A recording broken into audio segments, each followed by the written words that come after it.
एक बार की बात है, विनोद नाम का एक ग्वाला था जो अपनी पत्नी के साथ श्याम सेठ के घर पर रहता था। सेठ ने गौशाला के बगल में ही उसे एक छोटा सा कमरा दिया था ताकि वो गायों का हर समय ध्यान रख सके। विनोद और उसकी पत्नी बहुत मन लगाकर गायों का ध्यान रखते थे और गौशाला की साफ सफाई भी करते थे। श्याम सेठ का घर बहुत बड़ा था।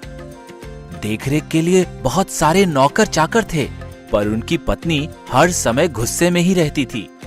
सेठ की पत्नी को जब भी मौका लगता था नौकरों को डांटती रहती थी, क्योंकि उसे किसी का काम पसंद ही नहीं आता था। विनोद जब भी दूध लेकर जाता था, मालकिन हमेशा उसे दोष देती थी कि वो पानी मिलाकर दूध देता है। एक बार विनोद ने मालकिन के सामने गाय का दूध निकाला और उन्हें दिया, पर फिर भी वो नाराज होने लगी। विनोद की पत्नी को ये सब देखकर अच्छा नहीं लगता था और वो बहुत दुखी हो जाती थी, पर विनोद हर बार उसे समझा लेता था। एक रात लगभग 2 बजे जब सब गहरी नींद में सो रहे थे, अचानक 2 चोर दीवार कूदकर अंदर घुस आए। दोनों धीरे धीरे घर की तरफ बढ़ रहे थे। अभी वो 4-5 कदम ही चले होंगे कि गौशाला की गायों की आवाज आने लगी।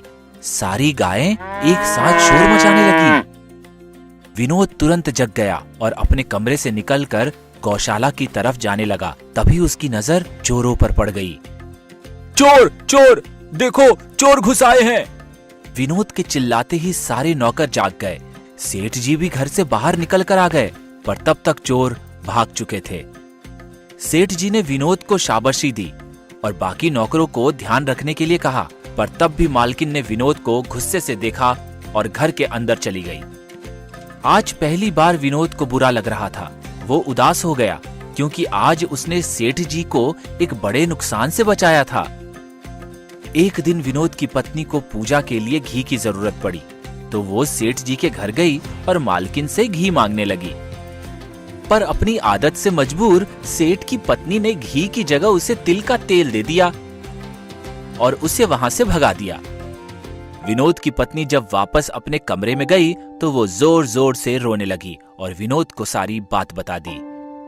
उस रात उन्हें गायों की पूजा करनी थी, जिसके लिए थोड़े घी की जरूरत थी, पर सेठ की पत्नी ने उसे घी की जगह पे तिल का तेल दे दिया। बहुत उदास मन से विनोद और उसकी पत्नी ने तिल के तेल का दिया जलाया और गौशाला में जाकर गायों के पास रख दिया। उसी समय गौशाला में एक गाय का बच्चा बहुत उछल कूद कर रहा था, जिसकी वजह से विनोद की पत्नी उसे अपने कमरे में ले गई। अरे ये तो पूरा घर गंदा कर देगा, फिर तुम्हें सफाई करनी पड़ेगी। अगली सुबह जब उनकी नींद खुली तो गाय का बच्चा रसोई घर की तरफ खड़ा था। दोनों तुरंत उसे देखने गए। उनके घर में जो दूध रखा हुआ था, गाय का बच्चा उससे पीने की कोशिश कर रहा था। दोनों ये देखकर हंसने लगे। विनोद उस दूध के बर्तन को उठाकर गाय को पिलाने लगा। तभी वहां एक चमत्कार हुआ। गाय के बच्चे के माथे से एक तेज रोशनी निकलने लगी और उस पतीले के साथ साथ उसमें रखा दूध भी सोना बन गया। वहां जितने भी बर्तन थे, सभी उस रोशनी की वजह से सोने के बन गए। दोनों को अपनी आंखों पर विश्वास नहीं हो रहा था। उन्होंने गाय के बच्चे को प्रणाम किया और उसे लेकर गौशाला में चले गए। विनोद, तुमने और तुम्हारी पत्नी ने बहुत कष्ट सहा है, पर अब तुम दोनों अपना नया संसार बसा सकते हो, पर जिंदगी भर इसी तरह से तुम दोनों को गायों की सेवा करनी होगी।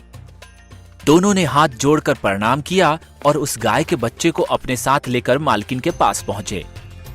उन्होंने पिछली रात की सारी बात बताई और उस गाय के बच्चे के बदले थोड़ा सोना मालकिन को देकर वहां से चले गए। उस रात मालकिन ने भी गौशाला में जाकर घी का दिया जलाया और एक गाय को अपने घर में लेकर आ गई। जब सुबह उनकी नींद खुली तो गाय उनके रसोई घर में खड़ी थी। ये देखकर उनकी खुशी का ठिकाना ना रहा। उन्हें दिन में ही हीरे मोती के सपने आने लगे। उन्होंने तुरंत जाकर दूध का पतीला उठाया और गाय को पिलाने लगी, पर गाय ने मुंह फेर लिया और वहां जितने बर्तन रखे थे सब लोहा बन गए। ये सब देखकर मालकिन बहुत उदास हो गई। वो वहीं बैठकर रोने लगी। तभी सेठ जी आ गए और वहाँ की हालत देखकर समझ गए कि उनकी पत्नी को उसके गलत व्यवहार करने का फल आज मिल ही गया।